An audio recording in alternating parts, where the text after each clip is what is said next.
ప్రభుత్వ ఆఫీసుల్లో ఏజెంట్లను పెట్టుకుని మరీ లంచాలు వసూలు చేస్తున్నారు అధికారులు. ఆర్ఓఆర్ పహానీల కోసం రంగారెడ్డి జిల్లా కొందుర్గు తహసీల్దార్ కార్యాలయంలో దరఖాస్తు చేశారు ఓ ఆర్మీ జవాన్. దీనిలో భాగంగా లంచం రికార్డ్ అసిస్టెంట్ బలరాజును కలిశారాయన. అయితే 40,000 రూపాయలు ఇస్తే తప్ప పని కాదని స్పష్టం చేశారు బలరాజ్. మరోవైపు తహసీల్దార్ కార్యాలయం రికార్డు సెక్షన్లో కొందరు ప్రైవేటు వ్యక్తులు టెస్ట్ వేశారు. లంచం ఇవ్వందే పని కాదని జవాన్కు చెప్పారు వాళ్ళు. తాము వసూలు చేసి అధికారులకు అందజేస్తామని చెప్తున్నారు ఏజెంట్లు. కొందుర్గు తహసీల్దార్ కార్యాలయంలో జరుగుతున్న తతంగాన్ని రికార్డు చేశాడు బాధిత జవాన్. అంతేకాదు బాధ్యులపై ఉన్నతాధికారులు కఠిన చర్యలు తీసుకోవాలని డిమాండ్ చేస్తున్నాడు.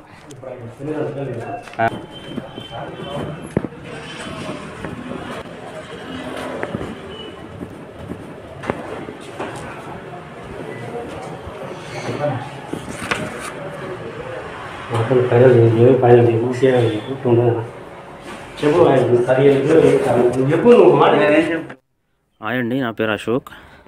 నాది విశ్వనాథ్పూర్ విలేజ్, కొందుర్గు మండల్.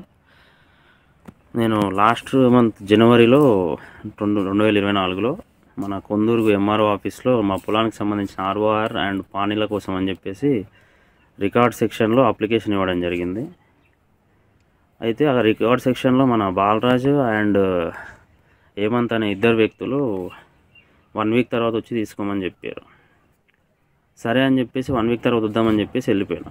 1 వీక్ తర్వాత వచ్చి అడిగితే వాళ్ళు ఇంకా అవ్వలేదన్న, వీటికి అమౌంట్ కట్టాల్సి వస్తుంది, మరి అమౌంట్ ఇస్తే మీకు ప్రాసెస్ చేస్తాము అని చెప్పాను. సరే అని చెప్పేసి అన్న ఎంత అమౌంట్ అవుతుంది అని అంటే ఒక 40